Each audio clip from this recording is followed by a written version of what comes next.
자, 오늘 우리에게 주시는 하나님의 말씀은 요한복음 3장 17절부터 21절까지 말씀입니다. 요한복음 3장 17절부터 21절 우리 같이 읽겠습니다. 시작. 하나님께서 세상에 그 아들을 보내신 것은 세상을 심판하시려는 것이 아니라 그를 통하여 이 세상이 구원받게 하시려는 것이다. 그분을 믿는 자는 심판을 받지 않으나 믿지 않는 자는 이미 심판을 받았으니 이는 하나님의 유일하신 아들의 이름을 믿지 않았기 때문이다. 그 심판은 이것이니 곧 빛이 세상에 왔으나 사람들이 자기 행위가 악함으로 빛보다 어두움을 더 사랑한 것이다. 악을 행하는 자는 누구든지 빛을 미워하여 빛으로 오지 않으니 이는 자기 행위들이 드러나지 않게 하려는 것이다. 그러나 진리를 행하는 자는 빛으로 오니 이는 자기 행위들이 하나님 안에서 이루어졌음을 나타내려는 것이다. 아멘. 자, 오늘은 요한복음 3장 17절부터 21절까지의 말씀으로 빛보다 어두움을 더 사랑한 사람들, 빛보다 어두움을 더 사랑한 사람들이라는 제목으로 하나님의 말씀을 증거하겠습니다. 보통 일반 교회들은 오늘을 성탄 주일로 기념하지만 저희 교회는 성탄절을 따로 기념하지는 않습니다. 왜냐하면 성탄절 자체가 로마 카톨릭적이고 또 그 안에 이교적인 요소들이 많이 있기 때문입니다. 그리고 성경에서도 지지를 받는 절기가 아니기 때문에 저희는 성탄절이라고 특별히 따로 지키거나 기념하지는 않습니다. 사실 교회 안에는 크리스마스 트리 같은 것도 사실은 하면 안 됩니다. 왜냐하면 크리스마스 트리는 성경에서 나온 것도 아니고 오히려 그 기원이 구약에서 그렇게나 그 많은 고대 우상 숭배에서 나온 것입니다. 그렇기 때문에 교회가 성경적인 온전함을 추구한다고 말하면서 다른 한쪽에서는 교회 안에 어떤 크리스마스 장식들로 꾸미는 것은 영적인 분별력이 없는 것입니다. 해마다 이때가 되면 교회들은 저마다 여러 가지 이벤트들로 분주한데 사실 그러한 것들은 다 없어도 되는 것들입니다. 연말에는 우리가 어떻게 보내는 것이 가장 좋습니까? 오히려 이럴 때 더 기도하면서 한 해 동안 우리의 신앙을 좀 점검하고 돌아보면서 한 해를 잘 마무리하며 보내는 것이 가장 좋습니다. 하지만 이러한 때 교회 안에서 무슨 연말 행사다 또 성탄절이다 하면서 여러 가지 행사들로 분주하고 또 바쁘고 정신없게 보내면 그리고 또 괜히 그러면서 성도들 간에 불필요하게 서로 시험 들고 하면 정작 지나고 나면 영적으로는 아무런 유익이 없게 보내게 됩니다. 그리고 그런 것들이 다 끝나고 나면 어떻게 됩니까? 오히려 더 허무하고 또 영적으로는 탈진 상태에 빠지게 되는 것입니다. 그리고 엄밀히 얘기하자면 사실 그런 행사들도 다 사람들끼리 즐기자고 하는 거지 사람들을 위한 행사일 뿐이지 하나님께 올려드리는 것하고는 아무런 상관도 없는 것입니다. 그렇게 되면 본래 가장 중요한 본질을 놓치게 되고 맙니다. 교회는 그저 항상 일관되게 설교와 또 목양과 교육에 있어서 언제나 늘 예수 그리스도의 복음을 충만하게 드러내고 그리스도의 사역을 온전하게 전한다면 그것으로 충분하다고 생각합니다. 평소에는 복음을 잘 전하지도 않으면서 성탄절이라고 새삼스럽게 예수님에 대해서 말하고 또 복음에 대해서 전하는 것은 오히려 그게 더 이상하고 어색한 것입니다. 물론 비성경적인 요소만 제거한다면 교회가 이런 성탄절을 통해서 예수 그리스도의 복음의 소식을 이 세상을 향해서 전하고 불신자들에게 전파하는 것은 유익이 있다고 생각합니다. 가뜩이나 지금처럼 이렇게 종교적으로 쇠퇴하고 또 어두운 시대, 안 믿는 이 세상의 사람들이 오히려 이러한 기회를 통해서 예수님에 대해서 한 번이라도 듣게 된다면 성탄절을 그러한 기회로 삼는 것은 저 역시도 아주 좋은 것이라고 생각합니다. 다만 교회 안에서 성탄절에 행해지는 여러 가지 이교적이고 또 혼합주의적인 그러한 것들은 없어야 한다는 취지로 이런 말씀을 드리는 것입니다. 우리 성도들은 오늘뿐만이 아니라 언제나 늘 그리스도를 통해 나타내신 하나님의 사랑을 날마다 묵상하고 또 날마다 되새기며 보내면 되는 것입니다. 자, 이제 오늘 말씀을 증거하도록 하겠습니다. 우리는 지난 시간에 요한복음 3장 16절의 말씀을 살펴봤었습니다. 하나님께서 세상을 이처럼 사랑하셔서 독생자를 주셨으니 이는 그분을 믿는 자마다 멸망하지 않고 영생을 얻게 하려는 것이다. 하나님께서는 사랑하시는 독생자 예수 그리스도를 이 땅에 죄인들을 위해 보내주셔서 누구라도 그를 믿는 자는 죄와 허물을 용서받고 천국의 영생을 은혜로 주셨습니다. 구원받은 사람에게 있어서 이 복음의 메시지는 가장 크고 감동되는 주제입니다. 세상에서 이것보다 더 영광스럽고 감미로운 주제는 없는 것입니다. 그러므로 진정으로 구원받은 성도는 이 말씀의 관점에서 세상을 보게 됩니다. 소망 없는 이 세상 속에서도 그리스도를 통해서 우리에게 유일한 소망을 주신 하나님의 그 크신 사랑을 바라보면서 이 복음의 소식을 가장 값진 것으로 여기게 되는 것입니다. 그러므로 성탄절이라고 우리가 새삼스럽게 되새길 필요가 없이 언제나 성도의 감사의 중심에는 이처럼 요한복음 3장 16절에 나타난 하나님의 이 구원의 은혜가 가장 중심을 차지하는 것입니다. 자, 그리고 뒤에 이어지는 17절부터 21절까지의 말씀은 오늘 본문의 말씀입니다. 자, 본문을 우리가 함께 살펴보면 여기서 계속해서 이 두 가지의 대비를 말하고 있는 것을 볼 수 있습니다. 어떻게 나뉘고 있습니까? 자, 17절에 심판과 구원이 나옵니다. 그리고 18절에는 그분을 믿는 자와 믿지 않는 자, 그리고 19절에 빛과 어두움을 말하고 있습니다. 그리고 20절, 21절에는 악을 행하는 자와 진리를 행하는 자, 또 빛을 미워하여 빛으로 나아오지 않는 자와 빛으로 나아오는 자, 이렇게 선명하게 대비되는 두 부류가 분명히 나뉘어지고 있음을 볼 수 있습니다. 여러분, 분명히 여러분들이 알아둬야 할 사실은 이 세상에 많은 이들이 다양하고 또 복잡하고 여러 가지 사람들의 부류가 있지만 영적인 관점에서 사람은 오로지 딱 이 두 부류만 있다는 사실입니다. 바로 어떤 부류입니까? 예수님을 믿는 자와 믿지 않는 자, 그리고 영적으로 산 자와 영적으로 죽어 있는 자, 그리고 예수님께 속해 있거나 마귀에게 속해 있거나 이 둘 중 하나입니다. 모든 사람은 딱 이 두 부류로만 나뉘어집니다. 구원받은 자와 구원이 필요한 사람, 이렇게 명확하게 갈리어지는 것입니다. 아무리 착하고 선한 일을 많이 하고 또 사회에 많은 기부를 한 천사 같은 사람이라 할지라도 그가 지금 만약 예수 그리스도를 믿지 않은 상태라면 그는 어떠한 상태에 있는 것입니까? 그는 지금 죄의 종이고 영적으로 죽어 있는 상태이며 어둠에 속해 있는 자라는 것을 우리는 알아야 합니다. 물론 이러한 성경의 관점이 우리 인간의 생각으로는 불쾌하고 또 반감이 드는 것도 사실입니다. 하지만 성경은 사람이 얼마나 선행을 하느냐 또 선행을 하지 않느냐에 따라서 그 사람이 선하다 악하다를 나누지 않습니다. 우리는 인간을 볼 때 그리고 이 세상을 바라볼 때 그저 단순히 휴머니즘적인 관점에서 바라봐서는 안 됩니다. 인간의 본성은 어떤 상태입니까? 인간의 본성은 죄로 부패하고 왜곡되어 있는 상태이기 때문에 우리는 이 세상의 모든 것들을 판단할 때 우리의 타락한 본성의 기준을 맞춰서는 안 되는 것입니다. 우리가 보기에 옳다고 해서 옳은 것이 아닙니다. 하나님께서 보시기에 옳다고 하시는 것이 옳은 것인 것입니다.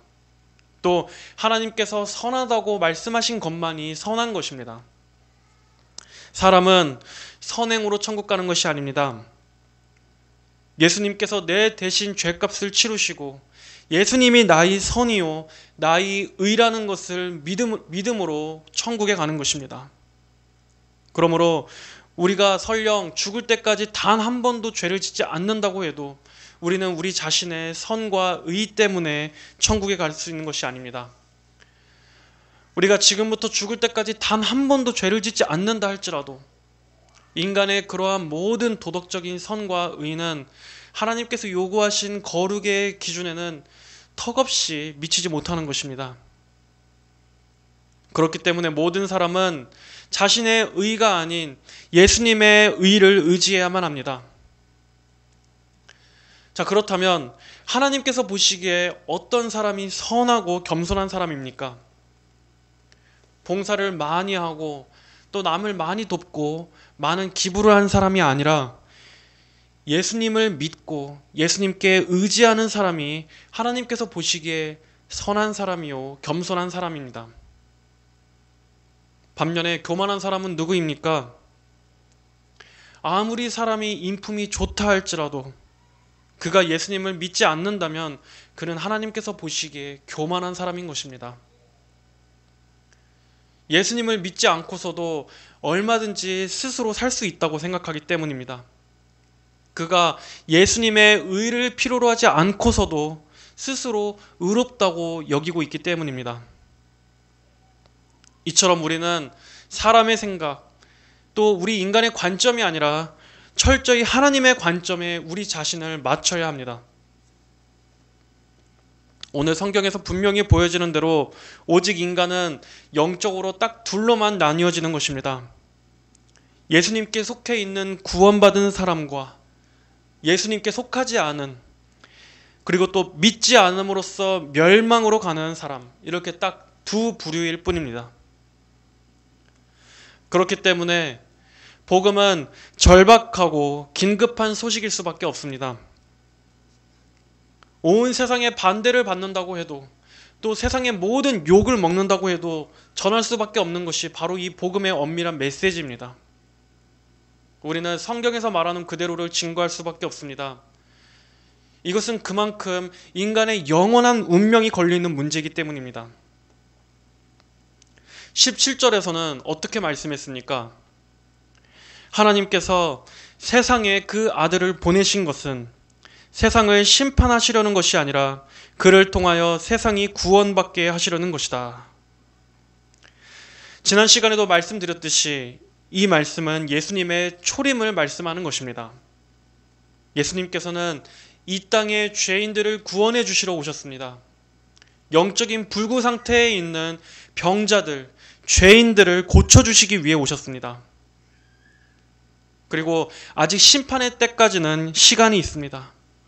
그때까지는 구원의 기회가 주어지는 것입니다. 그러므로 우리는 바로 여기서 교회 사역의 진정한 본질이 무엇인가를 볼 수 있습니다.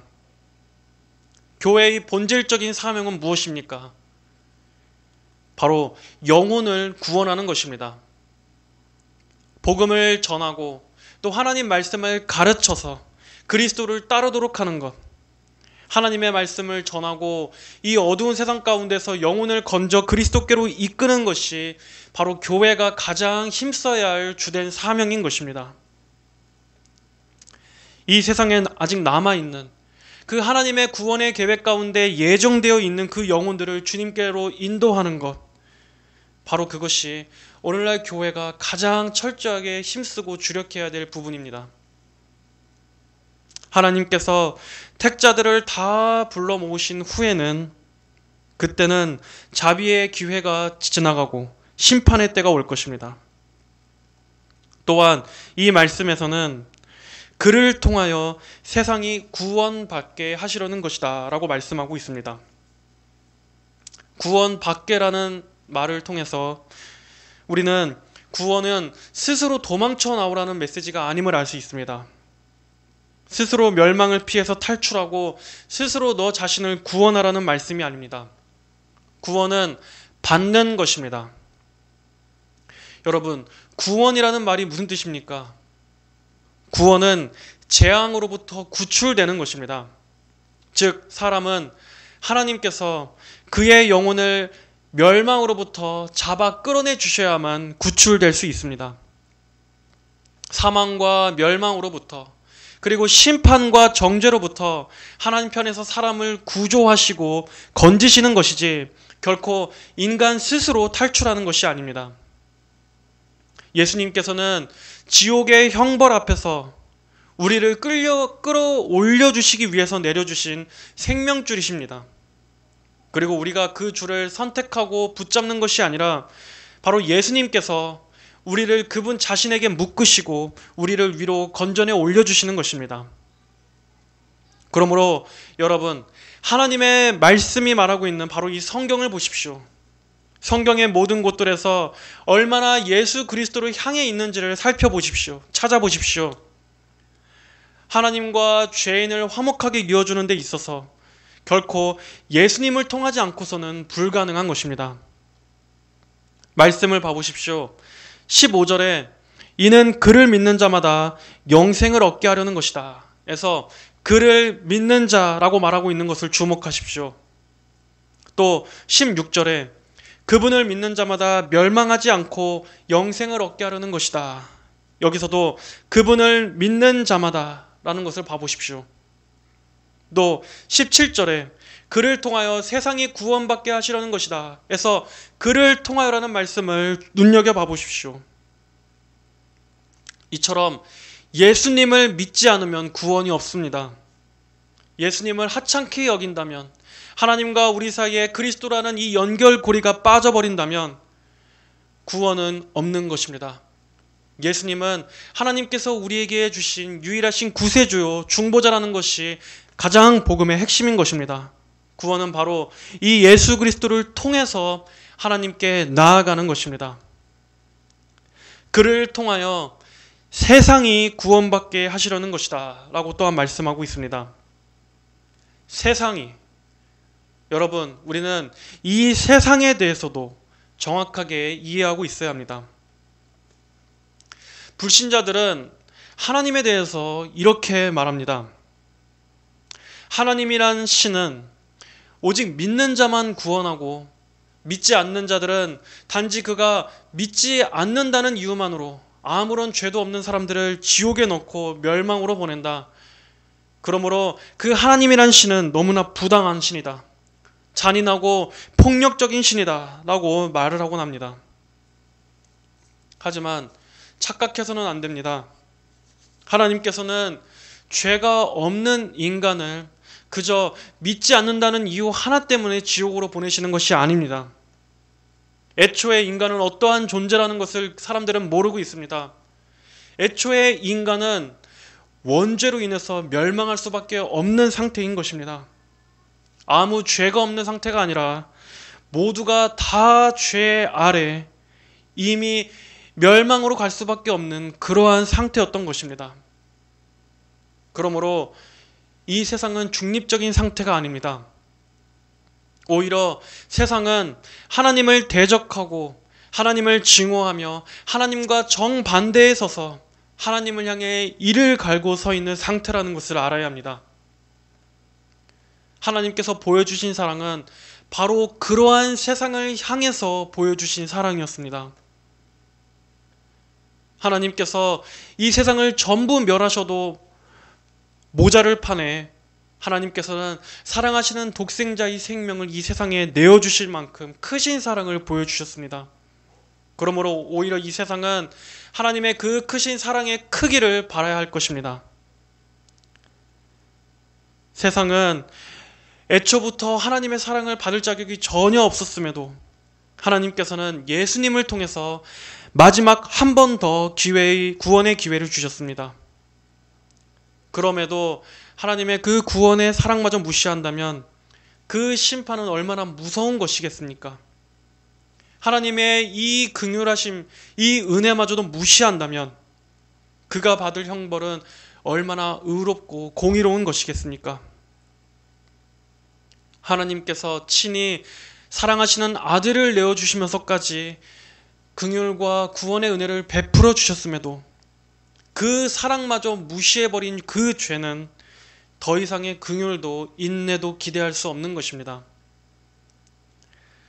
자, 18절은 말씀합니다. 그분을 믿는 자는 심판을 받지 않으나 믿지 않는 자는 이미 심판을 받았으니 이는 하나님의 유일하신 아들의 이름을 믿지 않았기 때문이다 라고 말씀하고 있습니다. 자, 여기서 그분의 이름을 믿는 자는 심판을 받지 않는다라는 말씀은 믿음으로 말미암아 의롭다 하심을 얻는다 하는 말과 똑같은 말입니다. 성도 여러분, 예수님께서 우리를 대신해 심판을 받아주셨기 때문에 이제 더 이상 성도에게는 두 번의 심판이 없습니다. 더 이상 성도에게는 그 어떠한 정죄도 심판도 없이 예수님의 전가된 의로 인해서 영원히 의로운 자라고 여김을 받는 것입니다. 여러분들은 이 말씀의 놀라운 능력을 믿으십니까? 예수님께서 이루신 이 대속의 은혜를 여러분들은 진정으로 여러분의 것으로 삼고 믿고 계십니까? 이 사실을 생각할 때마다 얼마나 우리 성도들에게 자유함을 주시는 것입니까? 얼마나 우리의 심령과 양심에 평강을 주는 것입니까?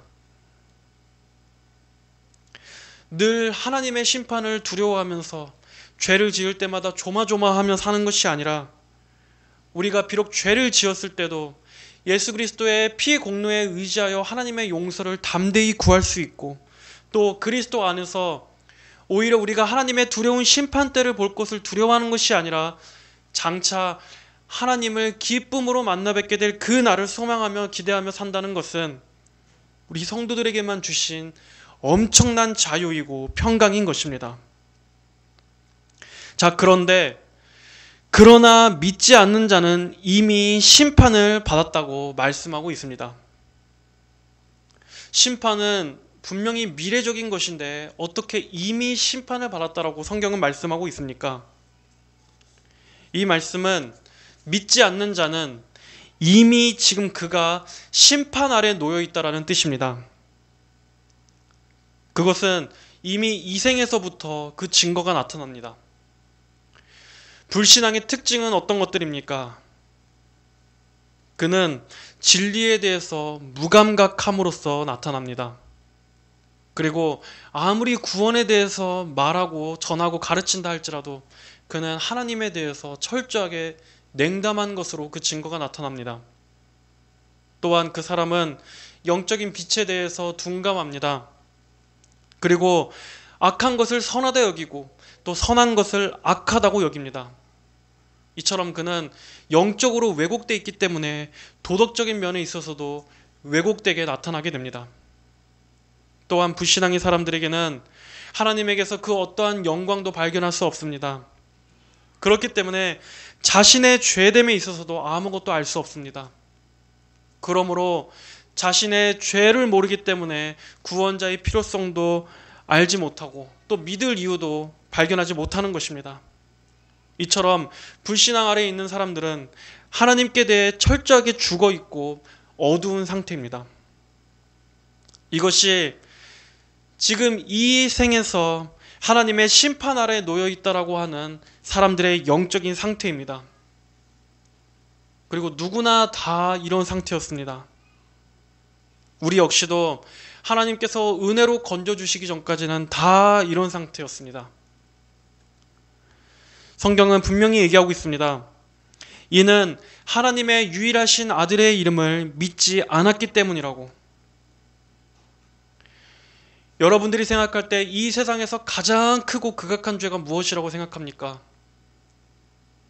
수많은 사람들을 죽인 연쇄살인범이 가장 극악한 죄인이라고 생각합니까? 또한 성적으로 아주 크고 문란한 죄들을 범하는 것이 가장 극악한 도저히 용서받을 수 없는 죄라고 생각합니까? 하지만 성경에서는 그 모든 죄들보다도 가장 큰 죄, 가장 근본적인 죄가 바로 불신앙의 죄라고 말씀하고 있습니다. 그 어떠한 죄도 예수님 안에서는 용서받을 수 있지만 이 불신앙의 죄는 마지막까지 하나님의 용서를 받을 수 없는 유일한 죄입니다. 왜 그렇습니까? 그는 하나님의 용서와 그리스도의 희생의 사역을 마지막까지 거부했기 때문입니다. 하나님께서 마지막까지 은혜의 팔을 펼쳐 주셨음에도 불구하고 그는 끝끝내 그것을 밀어내고 하나님을 하찮은 것처럼 치부했기 때문입니다. 예수 그리스도의 그 십자가의 용서의 피를 보잘것없는 것처럼 짓밟았기 때문입니다. 그러므로 불신앙이란 단순히 지적인 문제가 아닙니다. 그저 성경에서 말하는 것들이 비합리적인 것들이고 또 성경에서 말하는 것들이 비과학적이고 근거가 없어서 안 믿는 것이 아닙니다. 불신앙의 본질은 바로 마음에서부터 미워하기 때문에 안 믿는 것입니다. 그러므로 우리는 하나님께 대해 완고한 고집을 가진 사람을 볼 때마다 우리는 한편으로는 두려운 마음을 가져야 합니다.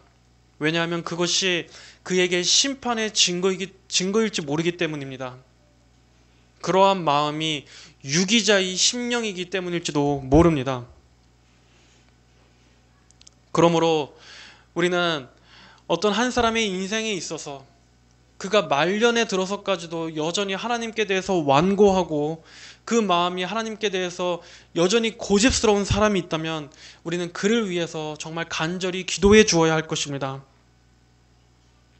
하나님께서 그 마음을 은혜로 부드럽게 녹여주시든지 아니면 정말 강력한 망치로 세게 부숴주시는 한이 있어서라도 그 마음이 주께로 돌아오도록 우리는 기도해야지, 만약 그가 끝까지 회개하지 않고 예수님을 믿지 않고 그 상태로 죽어버리고 만다면 정말 그에게 닥칠 그 무서운 심판은 정말 돌이킬 수 없는 비참한 일이 될 것입니다. 만약 그 영혼이 마지막에 죽어서 하나님의 심판대 앞에 가서 듣는 말이 바로 오늘의 이 말씀, 하나님의 유일하신 아들의 이름을 믿지 않았기 때문이다. 너가 하나님의 유일하신 아들의 이름을 믿지 않았기 때문이다 라는 이 최종 선고를 받는다면 그것은 참으로 무서운 일일 것입니다. 자, 이어서 19절의 말씀입니다. 그 심판은 이것이니 곧 빛이 세상에 왔으나 사람들이 자기 행위가 악함으로 빛보다 어둠을 더 사랑한 것이다. 이 말씀 역시도 심판받은 자의 상태, 이미 이 땅에서 심판받은 자의 증거에 대해서 말씀하고 있는 구절입니다. 자, 여기서 그 심판은 이것이니 곧 빛이 세상에 왔으나, 여기서 빛은 누구입니까? 바로 빛은 예수 그리스도이십니다. 이 빛의 속성은 무엇입니까? 빛은 어둠을 밝게 비추는 것입니다. 빛으로 오신 예수님께서는 하나님의 계시를 밝히 드러내 주셨습니다. 말씀을 통해서 예수님께서 인간의 어두운 심령에 빛을 비추어 주실 때 사람은 그때 비로소 하나님이 어떠한 분이신지를 알게 되고 자기 자신의 죄악됨도 알게 되는 것입니다. 이처럼 빛이신 예수님의 조명하심에 의해서 사람은 하나님의 진리 그리고 자신의 영적인 상태를 바르게 깨닫게 됩니다. 하지만 불신앙은 그 빛에 대해서 어떻게 반응합니까?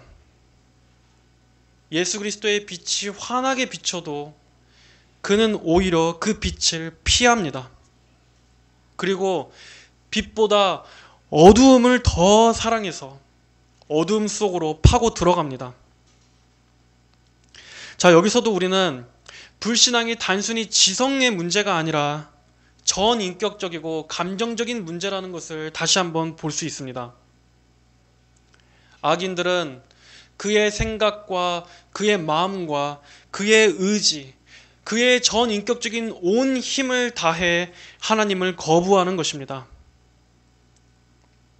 그들의 마음은 빛을 미워하고 어두움을 사랑함으로써 하나님의 은혜에 반항합니다. 또 의지로는 빛과 반대되는 어둠을 택합니다. 어둠 속으로 들어갑니다. 그리고 어둠을 열렬히 쫓고 어두움을 사랑합니다. 어두움을 계속해서 끌어내는 것을 선택합니다. 이처럼 빛을 미워하여 어둠을 더 사랑한다는 것은 우리가 우리 이 세상을 봐도 충분히 알 수 있는 것입니다. 여러분, 오늘날 이 세상을 한번 봐보십시오. 이 세상에 반기독교적인 정서가 퍼지면 퍼질수록 오히려 이 세상이 어떻게 되어가고 있습니까? 더 어두워져만 가고 오히려 사람들의 영혼과 그 심령과 정신은 파괴되어져 가고 있습니다.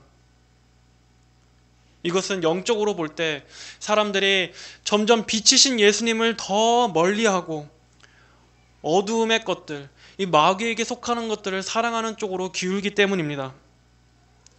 그 예로 여러분, 오늘날의 사람들의 이 문화 코드를 한번 바라봐 보십시오.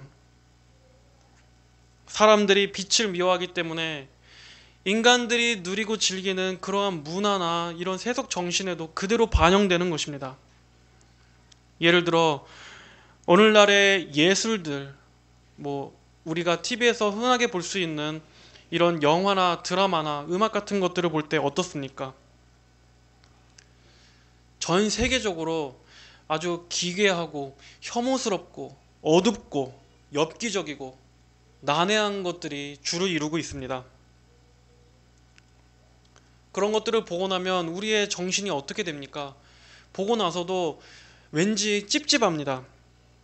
그 안에 어떠한 건전한 메시지가 있는 것도 아니고 또 정서적으로 유익함을 주는 것도 아닙니다. 오히려 보고 나면 어떻게 인간의 마음속에서 이렇게 더럽고 추잡하고 난잡한 것들이 나올 수 있나 하고 굉장히 불쾌하고 또 영적으로도 개운하지가 못한 그런 감정이 듭니다. 하지만 사람들은 그런 것들을 보고 멋있다고 말하고 또 그런 것들을 보고 좋다고 보고 듣고 하는 것입니다. 왜 그렇습니까? 사람들의 영혼이 그 본질이 지금 어둠 속에 속해 있기 때문에, 그 성향이 어둠을 사랑하고 있기 때문에 그런 걸 보고서도 이상하다는 것을 느끼지 못하기 때문입니다. 인간 안에 어둠이 있기 때문에 그 사람들이 좋아하는 성향도 그런 것들을 쫓게 되는 것입니다. 그런 것들을 보면 볼수록 사람들이 어떻게 됩니까? 정신이 맑아지고 쾌청해지는 것이 아니라 오히려 더 허무하고 혼미하고 우울해지고 멍해지게 됩니다. 그리고 그런 이미지들이 그 머릿속에 잔상으로 계속해서 남게 됩니다. 그렇다고 여기서 어둠이라고 해서 어떤 그러한 어둡고 또 이런 마귀적인 것들만 말하는 것이 아닙니다. 오히려 반대로 감동적인 사랑 역시도 그리스도의 빛이 없다면 그 역시도 어둠입니다. 아무리 사람들이 아름다운 사랑을 그리고 또 아름다운 음악을 표현하고 감동적인 영화를 말한다 할지라도 그 안에 예수님께서 없다면 그 역시도 깊은 어둠입니다. 오히려 그런 데서 자아내는 감동도 결국에는 거짓 감동입니다. 가짜 감동이고 공허한 감동입니다. 그저 하나님 없이 인본주의적이고 휴머니즘적인 것에 불과한 것입니다. 하지만 사람들은 그 역시도 감동적이고 또 거기서도 쉽게 또 눈물을 흘리고 하는 것들입니다. 이처럼 사람들이 예수님의 빛을 거부하면 인간은 어리석어지고 어두워지게 되는 것입니다. 분별력을 잃어버리게 됩니다. 아무 유익도 없는 것들에 헛된 시간과 인생을 낭비하게 되는 것입니다. 여러분들은 분명히 기억해야 합니다. 사람은 자기가 좋아하는 것에 끌리게 되어 있습니다. 그리고 타락한 본성은 그 본성이 타락했기 때문에 거룩한 것들을 싫어합니다. 마치 지저분한 벌레들이 더럽고 음습한 것들을 좋아하고 그것들을 쫓을 수밖에 없는 것처럼 부패하고 타락한 죄성은 자기 안에 있는 그 죄성을 쫓아서 악하고 어두운 것들을 좋아할 수밖에 없습니다. 그렇기 때문에 사람은 자기가 끌리고 사랑하는 것이 곧 자기 자신입니다. 내가 어떤 사람인지를 알려면 내가 무엇에 끌리는가를 보면 알 수 있습니다. 또 이 말씀은 사람들이 자기 행위가 악함으로 빛보다 어둠을 더 사랑한다고 말하고 있습니다. 그리고 20절에서도 마찬가지로 말씀합니다. 악을 행하는 자는 누구든지 빛을 미워하여 빛으로 오지 않으니 이는 자기 행위들이 드러나지 않게 하려는 것이다. 자기 행위가 악함으로, 그리고 자기 행위들이 드러나지 않게 하려는 것이다. 여기서는 빛을 미워하여 라고 말씀하고 있습니다. 불신앙의 마음은 빛이신 예수님을 싫어합니다. 왜냐하면 예수님의 빛 앞에 자기 자신이 적나라하게 드러나기 때문입니다. 그 빛이 자신이 죄인됨을 폭로하기 때문입니다. 사람들은 예수님을 안 믿는 이유를 여러 가지 다양한 이유들을 들면서 핑계댑니다. 예를 들어 성경이 신화라고 생각해서 기독교를 믿지 않습니다. 또는 교회와 목사들이 부패하고 돈을 밝히기 때문에 자기는 교회를 나가지 않는다라고 말합니다. 아니면 기독교인들이 다 하나같이 위선적이라고 해서 자기는 교회를 나가지 않는다. 이러한 등등의 여러 가지 이유들을 댑니다. 하지만 그 근본적인 영적인 이유는 사실 무엇입니까? 바로 빛 앞에 자기 자신이 드러나지 않게 하기 위해서입니다. 아마 사람들은 인정하지 않을 것입니다. 그러나 사람보다 사람을 더 잘 아시는 하나님께서는 모든 불신자들의 깊은 마음 안에 이렇게 빛을 미워하여 자기의 악한 행위들을 가리고 숨기고자 하는 마음이 있다라고 말씀하십니다. 에덴 동산에서 아담이 범죄한 후에 하나님의 얼굴을 피해서 숨은 것처럼 사람의 양심은 하나님의 공의의 심판을 두려워하기 때문에 그 하나님의 공의의 눈앞에 자기의 악한 행위가 드러나게 될 것을 두려워하여 하나님의 얼굴로부터 피하는 것입니다. 하지만 이 생에서는 아무리 하나님을 피해서 숨는다 할지라도 마지막 때에는 하나님 앞에 우리의 모든 마음과 행위가 다 드러나게 될 것입니다. 히브리서 4장 13절은 말씀합니다. 히브리서 4장 13절 하나님 앞에서는 어떤 피조물도 숨겨지지 않고 모든 것이 벌거벗은 채로 드러나 있으니 우리가 그분의 눈앞에서 청산해야 한다. 이 말씀을 잘 보십시오. 하나님 앞에서는 어떤 피조물도 숨겨지지 않고 모든 것이 벌거벗은 채로 드러나 있으니 우리는 그분의 눈앞에서 청산해야 한다. 자, 여기서 벌거벗은이라는 말은 장신구들을 다 빼고 풀어버리는 것을 말할 때 사용하는 단어입니다. 이 말씀은 무슨 뜻입니까? 우리가 이 생에서 살아갈 때는 자기 자신의 죄됨을 가리기 위해서 덕지덕지 장신구들을 치장함으로써 위장하지만 마지막 때에는 모든 사람은 자신의 있는 모습 그대로 하나님 앞에 벌거벗은 채로 드러나게 될 것이라는 말씀입니다. 또 여기서 벌거벗은 채로 드러난다. 드러나게 된다라는 이 표현 역시도 아주 무서운 표현입니다. 주석가 윌리엄 바클레이는 이 부분을 주석하면서 이 드러난다는 어휘가 세 가지 용례로 사용된다고 말했습니다. 먼저 하나는 레슬링을 할 때 사용되는 용어입니다. 레슬링 경기에서 우리가 그 상대의 목을 잡고 움직이지 못하게 꽉 붙잡는 것처럼 사람이 아무리 하나님을 피해서 빛을 피해서 어두운 곳으로 숨는다 할지라도 마지막에는 반드시 하나님께서 그 영혼이 더 이상 도망가지 못하도록 그의 목덜미를 꽉 붙잡으실 것입니다. 또한 이 드러난다라고 말하는 두 번째 용례는 동물의 가죽을 벗기는 데 사용된 단어입니다. 동물을 매달아 놓고 그 가죽을 벗겨내듯이 하나님께서는 인간의 모든 외적인 행위들을 다 벗겨내셔서 그 마음속 깊이에 숨어있는 비밀들을 마지막 때에 꿰뚫어 드러내실 것입니다. 또 세 번째의 의미는 하나님으로부터 고개를 돌리지 못하고 하나님의 무서운 진노 앞에 악인들은 그대로 직면해야 한다는 의미를 담고 있습니다.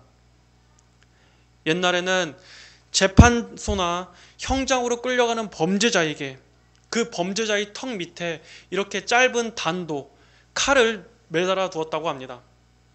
그래서 범죄자가 수많은 군중 사이로 지나가면서 수치스러움 때문에 그 고개를 떨구고 얼굴을 감추려고 할 때마다 그 턱 밑에 있는 칼에 자꾸 자기가 찔리기 때문에 어쩔 수 없이 고개를 들게 만들어서 수많은 사람들에게 공개적인 수치를 당하게끔 만들었다고 합니다.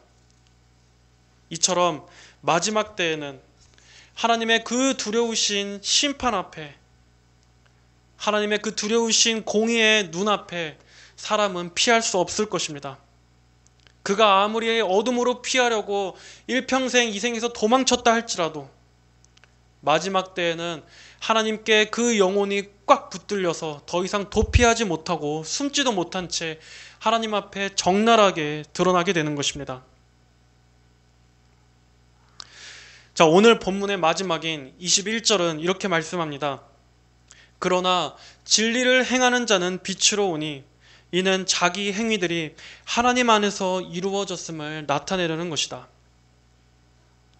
그러나 진리를 행하는 자는 빛으로 오니, 어떤 사람들은 빛이 왔으나 예수님의 그 빛을 거부하면서 여전히 어두움을 사랑하지만, 그럼에도 어떤 사람들은 오히려 그 빛으로 나아오는 자들이 있다고 말씀합니다. 우리는 여기서 구원의 신비를 보게 됩니다. 하나님의 구원의 방식은 정말 너무나 놀랍습니다. 같은 말씀, 분명히 같은 말씀, 같은 복음을 듣고서도 어떤 사람들은 거부하지만 어떤 사람들은 그것을 통해서 구원을 얻고 믿음을 가지게 되기 때문입니다. 어떤 이들은 같은 동일한 하나님의 말씀에도, 동일한 복음의 초청에도 그것을 하찮은 것처럼, 듣기 싫은 것처럼 귀를 막아버리지만 어떤 사람에게는 그것이 너무나 달콤한 소식처럼 들려지게 됩니다. 그래서 고린도후서 2장 15절로 16절도 이렇게 말씀하지 않았습니까? 우리는 구원 얻는 자들에게나 멸망하는 자들에게나 하나님 앞에서 그리스도의 향기이니, 멸망하는 자들에게는 사망에서 사망에 이르게 하는 냄새이고 구원을 얻는 자들에게는 생명에서 생명에 이르게 하는 향기이다. 어떤 이들은 예수님을 멸시함으로써 그것이 그들에게 영원한 사망을 확정하게 될 것입니다. 그들을 환하게 비추는 그 빛이 오히려 그들의 반항심을 자극하게 만들고 그들을 불쾌하게 만듭니다. 그래서 자기가 죽을 길임에도 불구하고 그 빛으로부터 고개를 돌려서 여전히 어둠을 찬양하며 그 속에 머무르려고 합니다. 이처럼 인간이 극도로 어리석고 극도로 어둠을 사랑했기 때문에 빛으로 오신 예수님마저 죽이기까지 했던 것입니다. 그러나 구원을 얻는 자들에게는 예수님이 그들에게 생명에 이르게 하는 향기처럼 받아들여질 것입니다. 그 빛이 자기의 죄를 폭로하고 자신의 죄악됨을 드러나는데도 드러나게 함에도 불구하고 오히려 그들은 그 빛으로 나아옵니다.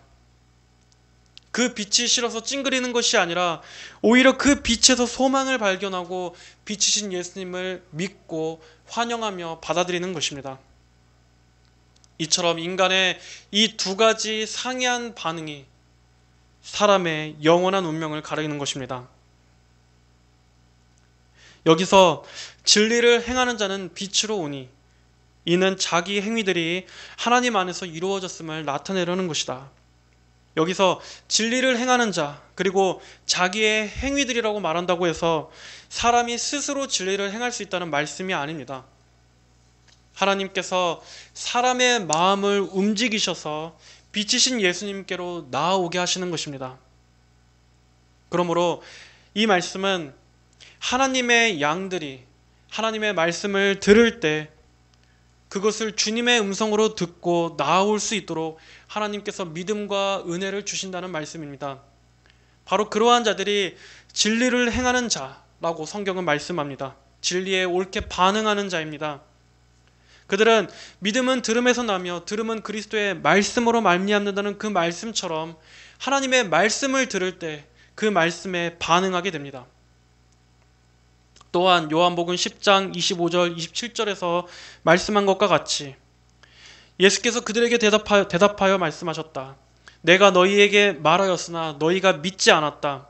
내가 내 아버지의 이름으로 행하는 이 일들이 나에 대해 증언하고 있으나 너희가 믿지 아니하니 이는 너희가 내 양들이 아니기 때문이다. 내 양들은 내 목소리를 들으며 나는 그들을 알고 그들은 나를 따른다 라고 말씀하고 있습니다. 또한 요한복음 8장 47절에서도 이렇게 말씀합니다. 하나님께로부터 난 자는 하나님의 말씀을 듣는다. 그러므로 너희가 듣지 않는 것은 너희가 하나님께로부터 나지 않았기 때문이다. 하나님께서는 말씀으로 모든 이들을 부르시지만 모든 이들에게 동일한 반응이 나타나는 것은 아닙니다. 하나님께서는 오히려 선포되는 그 말씀을 통해서 놀랍도록 믿는 자와 믿지 않는 자를 가르십니다. 하나님께 속한 양들과 하나님께 속해 있지 않은 염소를 가르시는 것입니다. 그리고 구원의 은혜 가운데 있는 자들은 말씀을 통해서 그리스도께로 나아옵니다. 그리고 성도는 처음 말씀을 들을 때뿐만이 아니라 그 인생이 계속해서 하나님께 나아오는 쪽으로 되어집니다. 예를 들면 죄를 지었을 때 어떡합니까? 참된 성도는 죄를 지었음에도 하나님 앞에 나아옵니다. 넘어졌을 때도 용서를 구하면 나아옵니다. 비록 염치 없음에도 불구하고 정말 스스로 하나님 앞에 너무나 부끄러움에도 불구하고 그들은 예수 그리스도 안에 있는 그 긍휼에 기대어 하나님께 계속해서 나아오는 것입니다. 그리고 그렇게 마침내 계속해서 나아오는 것에 그 끝에 천국에서 영원히 주님과 함께 거하게 되는 것으로 마치게 되는 것입니다. 하지만 악인은 어떻습니까? 그는 계속해서 빛을 미워하여 어둠 속으로 피해 숨어 들어갑니다. 빛이신 예수님을 피하여 점점 더 빛과 멀어진 삶을 살게 되는 것입니다. 심지어 그가 교회의 무리 안에 있다 할지라도 결국 마지막에 가짜 믿음은 다 나중에 떨어지게 되어 있습니다. 그리고 끝끝내 다시는 예수님께 돌아오지 않음으로써 자기에게 선고된 심판을 확정하게 되는 것입니다. 그리고 그 마지막 최후는 어떻게 끝납니까? 자기가 그토록 사랑했던 그 어둠 속으로, 영원한 어둠 속으로 던져지게 되는 것입니다. 우리는 하나님께서 분명히 이렇게 말씀하셨음을 기억해야 합니다.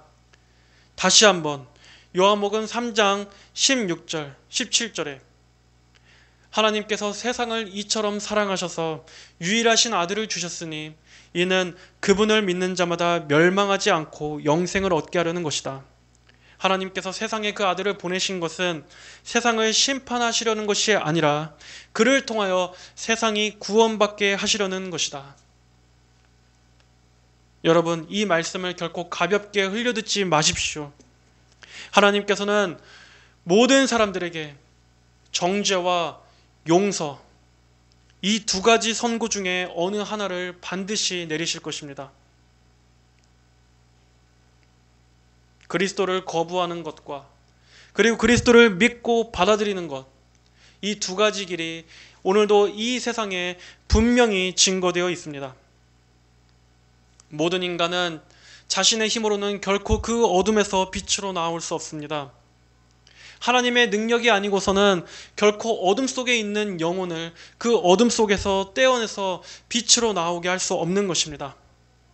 그러므로 만약 지금 누구라도 그 영혼이 진정으로 구원을 갈망한다면, 만약 여러분이 그 지긋지긋한 어둠에서, 그 지독한 어둠에서 나와 빛으로의 구원을 진정으로 갈망한다면 예수 그리스도를 믿음으로써 지금 구원을 얻으시기를 바랍니다. 어떤 최악의 인생이라고 할지라도 아직 그 사람에게 모든 소망이 끝난 것은 아닙니다. 왜냐하면 아직 예수 그리스도를 통한 구원의 기회가 당신에게 남아있기 때문입니다. 그러므로 어둠 속에서 모든 것을 다 포기한 채 안일하게 있지 마시고 이 빛으로 나아오십시오. 빛 대신 예수님, 이 생명 되신 예수님을 여러분의 주와 구주로 믿고 받아들이십시오. 하나님께서는 하나님의 자녀들을 너무나 사랑하시기 때문에 결코 그 영혼이 계속해서 어둠 속에 살다가 멸망하시는 것을 결코 원하시지 않습니다. 계속해서 그 영혼이 어둠 속에 있는 것을 그대로 놔두시지 않습니다.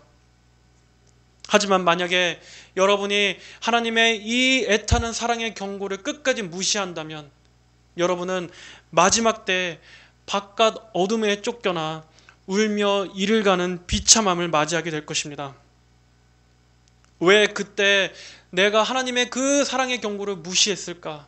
왜 내가 하나님의 그 구원의 외침을 그렇게 하찮게 여겼을까? 후회해도 그때는 아무 소용이 없습니다. 그러므로 여러분, 마음을 여시고 이 생명 되시고 빛 되신 예수 그리스도를 받아들이십시오. 이 주님께로 나아오십시오.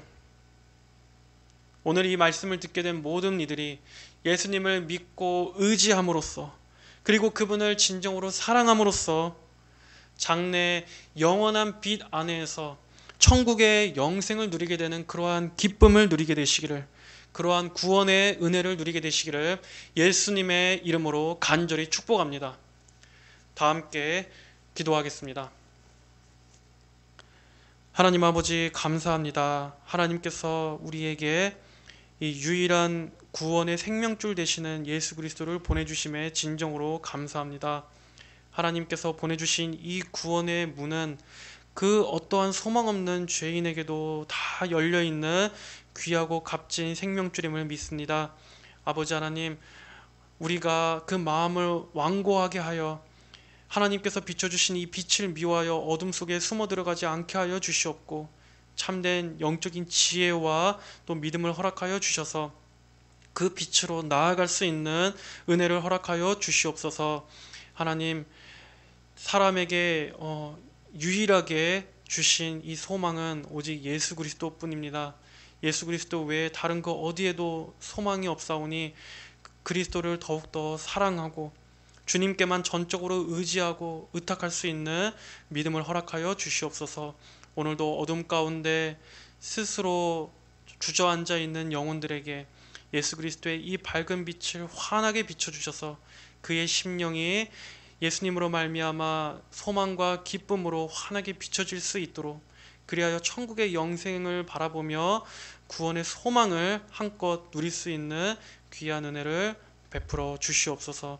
감사드리며 살아계신 우리 주 예수님의 이름으로 기도하였습니다. 아멘.